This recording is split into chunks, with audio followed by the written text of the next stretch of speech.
Mesdames et messieurs, The greatest festival of our contemporary society, the Olympic Games, is about to begin. This is gonna be close. Oh! They're all completely gassed! They've given it everything on the global bucket! Oh, yeah! Go! Oh! Brilliant, brilliant, brilliant. But that is an Olympic championship. Ready? Hello and welcome to another episode of Keep the Flame Alive, the podcast for fans of the Olympics and Paralympics. If you love the games, we are the show for you. Each week we share stories from the athletes and people behind the scenes to help you have more fun watching the games. I am your host, Jill Jaracz, joined as always by my lovely co-host, Alison Brown. Alison, hello, how are you? Hello, happy Memorial Day. Happy Memorial Day. It's not really happy Well, what we're memorializing, but right, but for us in the US, it is the start of the summer season, which means people will start seeing our feet, and you'll be happy to know I took care of my own pedicure. oh, very good. I didn't need anybody to help me. I think that is a foreshadowing of what we will be talking about today. Like you said, summer movie season is getting into full swing, so we're kicking it off with our look at Zero to Hero, a 2021 biopic about the Hong Kong Paralympian So Wa Wai. At the Hong Kong Film Awards, it racked up 9 nominations, including Best Picture, and had 1 win for Ho Young Fung, who played So Wa Wai as a teenager. The film has also won the Chinese American Film Festival Golden Angel Award for Outstanding Film, and Sandra Kwan Yu Ning, who plays Wa Wai's mother, won for Best Actress in a Leading Role. Take a listen to our conversation. Movie Club. Fran, welcome back. We are talking Zero to Hero, the biopic of So Wa Wai. What do you got for us? Well, this movie is another foreign film that we're discussing, and it tells the story of a Paralympic runner from Hong Kong, and it just shows his rise from his humble beginnings. He was born with cerebral palsy, and unfortunately, he was not able to walk in the early part of his life. And then it shows him progressing to being able to use his legs, and then his mother realizing that he can actually run. And she luckily is able to get him involved with the local Paralympic team, and that got him started on his running career. The neat thing was that the Paralympian, So Wa Wai, was actually part of 4 Paralympic Games. So it was really neat to see him be able to participate in so many games. You know, you hear about so many athletes and they prepare for 1 games or maybe 2. I don't know how common it is in certain sports to participate in that many games in your sport of choice. But his story was very inspiring to me. It really was a testament to his strength and his desire, and also his mother's desire to see him have a better life for himself than just being this crippled boy in Hong Kong. You know, what I really felt was instead of really being a Paralympic biopic, it really was more a human story about the bond between this mother and her son, and what people will do for their children to try to get them to succeed and to survive in the world, even though they have restrictions and limitations. What did you guys think? I did like that we got away from a few tropes. We had a training montage, but it wasn't set to the inspirational music. You Mm-hmm. had the coach, Coach Fong, who I Mm-hmm. adored, my Mm-hmm. favorite character in the whole Mm-hmm. movie, Oh, he was great. kind of cheering and yelling and scolding. I thought that was great. You had the beginning of a romance, but they didn't go down that road with it. Loved that. We had no discussion of anybody's shoes, which we keep seeing in all these movies. So that was great. The other thing I liked was that the way they showed the bond between the mother and the son was that she always clipped his toenails, which on the one hand was a little gross, I'll be honest. There was a little skeeviness happening with the Mhm. toenail clipping, but I did like that that is not a trope. Thankfully, we do not have toenail clipping as a movie trope. Thankfully. I've So in never seen so many toenails being like, how fast did his toenails grow? Because she, like, clipped him twice at the Beijing Games. But I did like that somehow we managed to have an inspirational film without it being a term I've come across recently, inspiration porn, and getting Mm. away from a lot of those sports movie tropes. And I think that is because it's not just his story. It's their story and partially her story. And in some ways, she's almost the bigger character than he is. Mhm. And changes maybe a little bit more. I mean, he goes from being somebody who can't talk, can't walk, can't hear very well to be a very successful Paralympian. In a way, that's a story we figured that one out, but we didn't know what his mom went through, and I think that's the more interesting element, or maybe we identify with it more, you 2 because you're moms, and me because 'cause I'm female, and I could see that happening, where you get Mm. the 4th job, you do everything, and then, of course, you ignore the other kid that you had, and he calls her out, "Yo, you had me so that someone would clip his toenails when you're gone," kinda thing. It was kinda interesting to see all that the work she did to try to get her son, who is probably very ostracized in that society, a life that had a lot of dignity, and made a lot of mistakes along the way. It was so poignant in the beginning when you see her as a young mother and you can see her absolute frustration going through all the motions of why is my kid not like everybody else? Why did this happen to me? Why is this my burden? Why can't he just walk? And then there was a very kind of startling scene in the beginning where she works at a laundry and she puts her son on this rolling Conveyor belt. conveyor belt table and it ends up in the laundry. So she's basically telling him and screaming at him to walk, to save himself from getting possibly maimed or killed. And she's letting him go until he hits almost the edge of the conveyor belt. And then she stops it and just collapses under the extreme frustration, guilt, horror, sadness of living with the fact that she's got to deal with this kid who has special needs and what that does to her life. I love what they did with her as a character for that very reason, that she's not the perfect mother, No, that not she's by not any put up means. and throughout, because even when later on she's making the arrangements for him to do promotions and commercials so he can have enough money to do this career, she's still making mistakes. Right. And it is coming from a place of love, and it is coming from a place of wanting her son to be successful, but she doesn't always get it right. And the two of them have an argument at one point where she says, "Yes, you're living with the disability, but nobody blamed you for that." And as his mother, we've all heard it. Why doesn't she discipline him? Why didn't she do Mm. this? What did she do when she was pregnant? And the burden of that is such a weight on her that she's always fighting against that she somehow caused this for him. And it's her And fault because she's the mom. and also too, like the dynamic between the two actors that played the mother and the son, even when he was younger and when he was the older character, there was some really tender moments between them, and you could really see that bond that they had for each other. And it just made the movie feel more realistic in a lot of ways. Like it just felt very earthy and true to the relationship that these two characters had. And it was really poignant when the younger brother lashed out at the mother to say, look, and it's really interesting because you always think that the able-bodied kid is going to be the one that's going to get all the attention, but the tables were turned in his case, and his brother, who was handicapped but was the superstar, got all the attention, and he was just kind of left to the sidelines. And try as he might, he could never catch his mom's attention the way his brother had. And that And was really sad.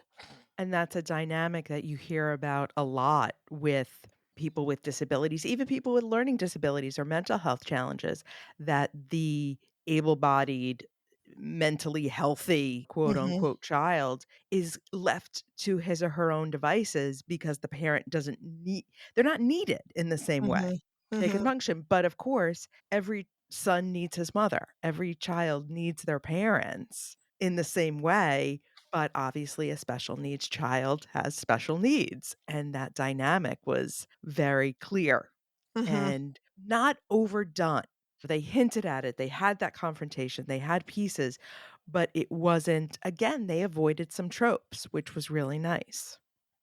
And I thought it was really interesting too, when they did do training montages with So Wa Wai, it was very interesting how the coach knew how to manipulate the training to deal with the fact that his runners were in fact handicapped in certain ways or had other abilities. And, it was really interesting to see him pull out their strengths and minimize their weaknesses in order to get the job done. I thought that was really interesting. Did you love the Three Stooges of the teammates? I I like the I Ivan Drago character. I did. It was a weird feeling in the fact that you're talking about 0 to hero, and his first Paralympics, he got success. And you're Right. not that far into the movie, so it's kinda like, where do you go from here? And I think Mhm. that's, for me, one of the downfalls of the movie is that the success comes, and then we're gonna take him all the way to Beijing, which is his last Paralympics.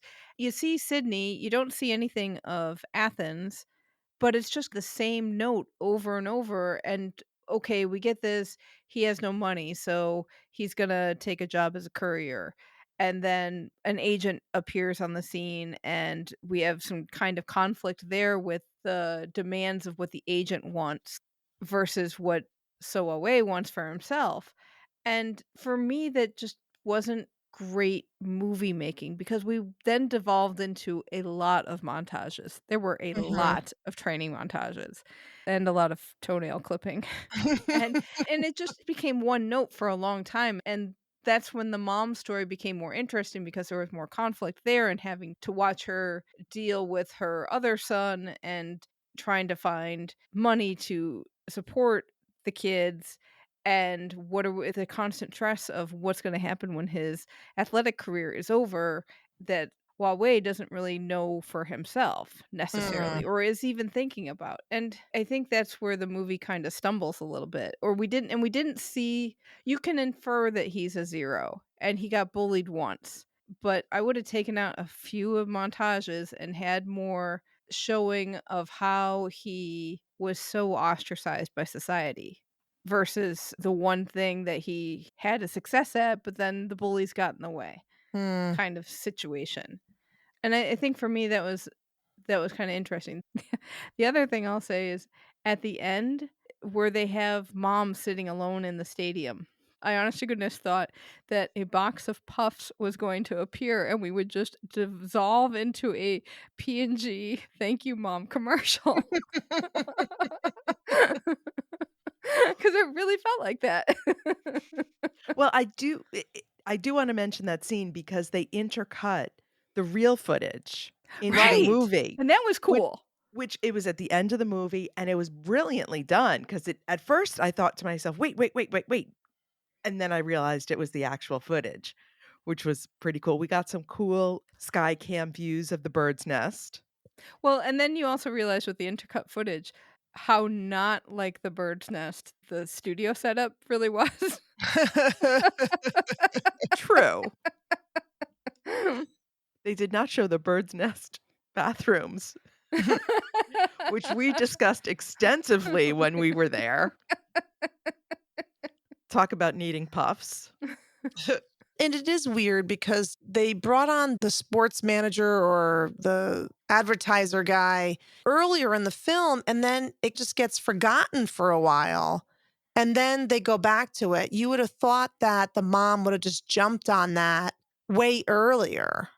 If money was such a horrendous issue to her family, why was it the last thing that she grabbed to do the endorsements?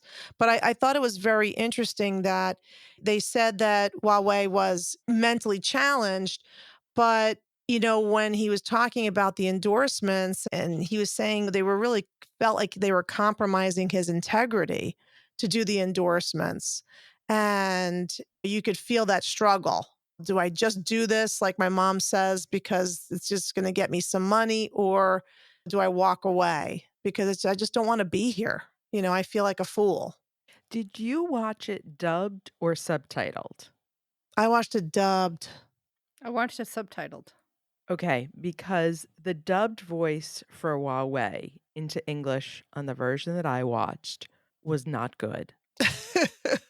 It was very cartoonish of cerebral palsy, Mm, and that kept taking me out of the film. So I think I have to go back and watch it subtitled I didn't realize because we had a choice. I didn't think of it until actually right this moment, just 'cause Uh, the dubbing is problematic. So if people are gonna watch this, I would definitely recommend watching it subtitled. Yeah, because it was, like, obviously someone who does not have any kind of disability was doing the voice, but was doing like how when I try and do a Russian accent or my French accent, it's like the Pepe Le Pew French accent.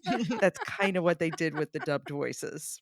it's funny how you were talking about how he had that success right away. And like they just all of a sudden they're like, boom, we're in Atlanta first. And then all of a sudden, boom, we're in Sydney. And they show it for like 3 seconds. And then boom, we're in Greece, in Athens. And it's like, wait a minute, that would have been cool to see just more sights and sounds from the actual Paralympic Games versus just that in and out. It's probably more production and cost, but that I'm always more interested in all the inner workings. Like they just showed them on the track. There wasn't any trope of him in the locker room, really prepping for the races.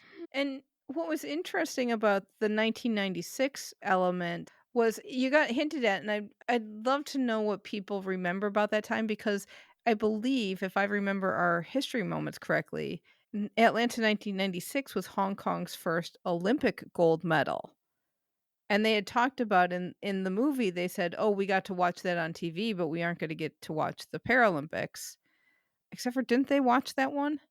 I was amazed that there was one they got. I'm like, how'd you get to see it? And it was nowhere else. It was the first gold Yeah. Paralympic Right. medal. Yeah. So I wonder how much of a deal that was in Hong Kong, considering they were just coming off their first gold Olympic medal as well. Like, were they Mm, just all up in excitement and pride mhm. for this event? And like you said, it's surprising that mom didn't work on cashing in a little bit. Maybe she didn't know either, but the kind of we got to figure this out, planning for the future element.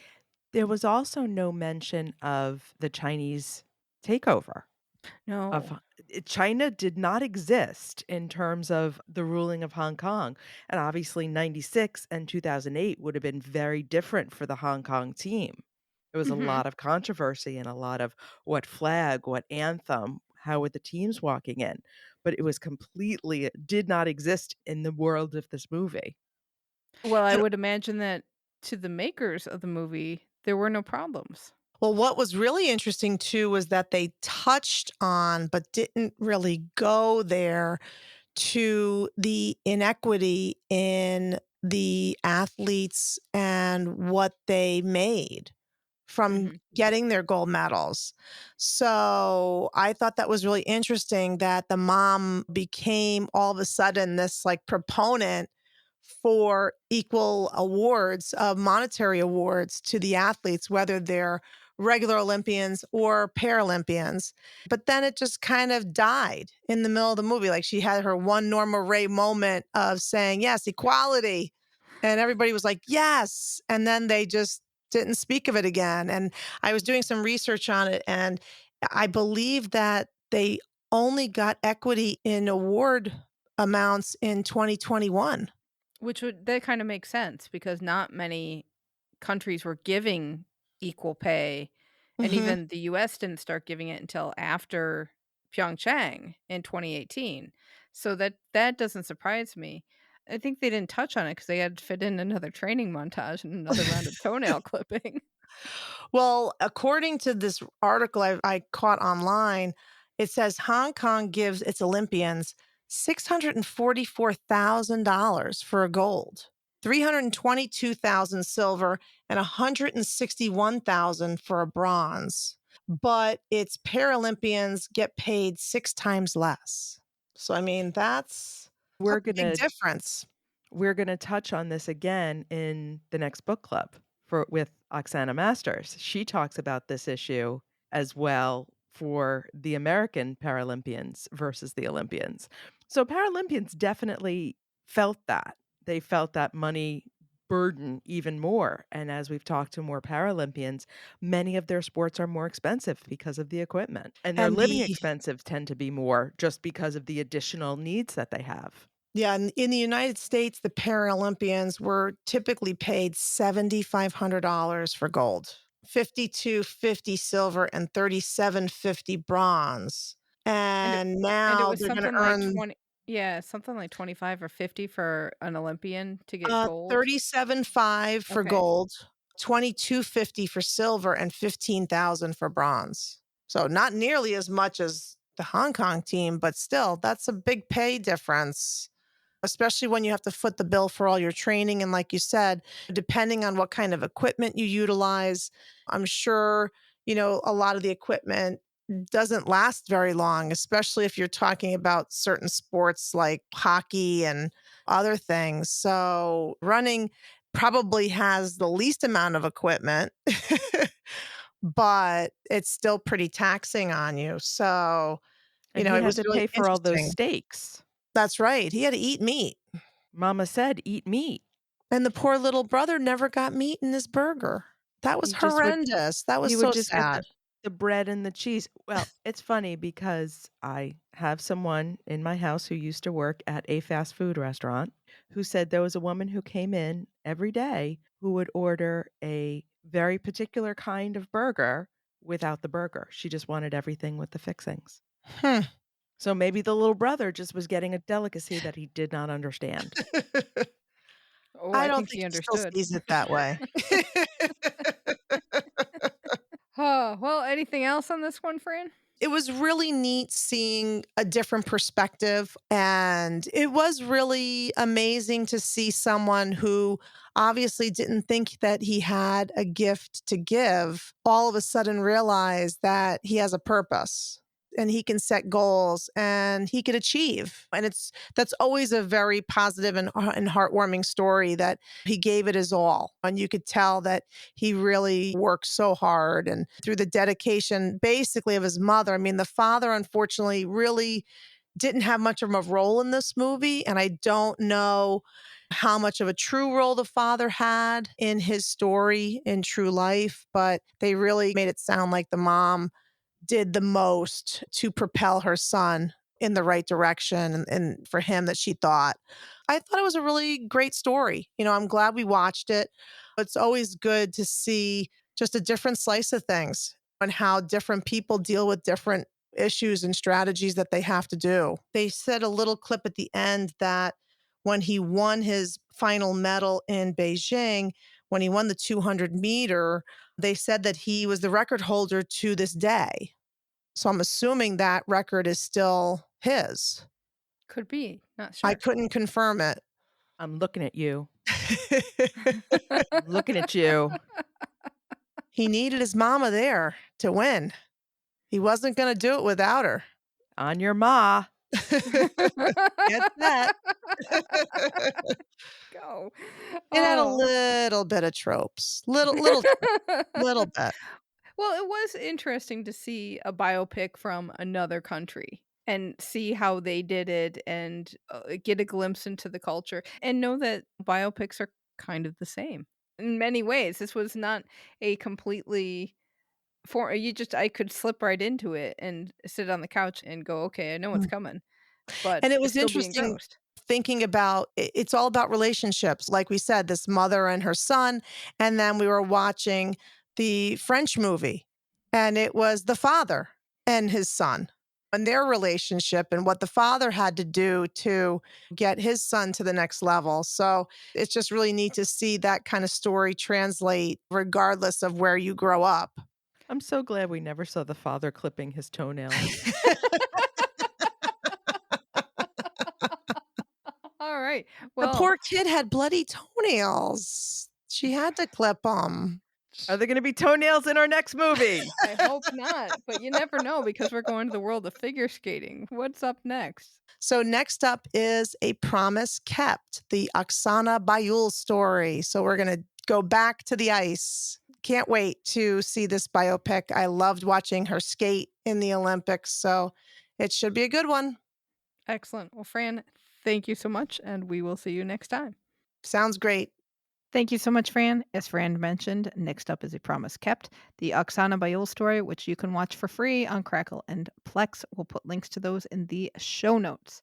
I was looking around for this movie and I started watching it. Oh boy, this is going to be a movie that is so bad it's good. Well, I think if you go back to one of the first movies, even before we had Movie Club, that we ever talked about was 1896, the story of the Athens. And that was a mini series from the 80s, right before the 1984 Olympics. I think this will have a lot of similarities. It is a TV movie. And I will say that in the first, I don't know if I watched 5 whole minutes or not, but you do have the coach coming in, saying something in Ukrainian to Oksana, and then repeating it in English for all of us. That just told me everything. If Angela Lansbury comes in and starts telling us you must feel the sport, then we know we are ready to rock and roll. So I hope you are all looking forward to that because I certainly am. We would like to take a moment to thank our patrons who keep our flame alive. If you would like to become a patron, you can get access immediately to a bonus episodes with rule changes for Paris 2024. And becoming a patron is really your way of supporting everything we do and making sure it happens. So there are many other benefits, all starting at just $2 a month. Check out flamealivepod.com/support and look for the Patreon link, or just check the show notes. And I do want to tease, if you think we're unfiltered on the regular show, there are times when I really let loose on the Patreon show and Jill says, should I edit that out? And I said, no, this is what the people pay for. That is true. So that's going to do it for this week. I would say happy Memorial Day, but you're not even going to be here. Maybe, maybe not. We will look forward to hearing exciting adventures. Maybe or maybe when you don't get back. Wait, I don't want to say that because we want you to come back. Maybe showing off my new fancy pedicure in fancy new places. That sounds, yes. So keep an eye out on our Instagram page because maybe if you see anything Olympic, you will post it. I will. And you can connect with us on Twitter and Instagram at FlameAlivePod. You can email us at flamealivepod@gmail.com. Call or text us at 208-352-6348. That's 208-FLAME-IT. Be sure to join the Keep the Flame Alive podcast group on Facebook. And don't forget to get our weekly newsletter filled with other fun stories about this week's episodes. Sign up at flamealivepod.com. Join us again next week for more exciting stories from the Olympics and Paralympics. And hey, book club is coming up soon. So if you're reading Oksana Masters, The Hard Parts, a different Oksana, we're getting into an Oksana theme here. But if you're reading Oksana Masters, The Hard Parts, let us know what you think. In the meantime, thank you so much for listening. And until next time, keep the flame alive.